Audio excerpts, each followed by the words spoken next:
Revenue అటవీ భూ వివాదాల పరిష్కారానికి కార్యాచరణ చేపట్టాలని రాష్ట్ర రెవెన్యూ, హౌసింగ్, సమాచార, పౌర సంబంధాల శాఖల మంత్రివర్యులు పొంగులేటి శ్రీనివాసరెడ్డి అన్నారు.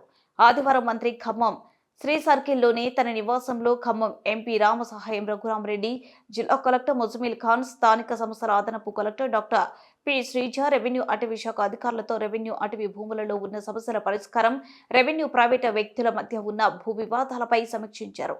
ఈ సందర్భంగా మంత్రి మాట్లాడుతూ ప్రభుత్వం పంపిణీ చేసిన అసైన్మెంట్ పట్టాలలో గత 40 సంవత్సరాలుగా క్షేత్రస్థాయిలో రైతులు సాగు చేస్తున్నారని, రైతులకు ఉన్న భూ సమస్యలు రెవెన్యూ అటవీ అధికారుల సమన్వయంతో పనిచేసి పరిష్కరించాలన్నారు. భూములు సర్వే కోసం అవసరమైతే అధునాతన సామగ్రిని సైతం అందుబాటులోకి తెస్తామని మంత్రి అన్నారు. జిల్లాలోని ప్రతి నియోజకవర్గంలో ఒక గ్రామాన్ని ముందస్తుగా పైలట్ కింద ఎంపిక చేసుకుని అక్కడ రెవెన్యూ అటవీ సమస్యల భూ వివాదాల పరిష్కారానికి చర్యలు చేపట్టాలని మంత్రి అన్నారు.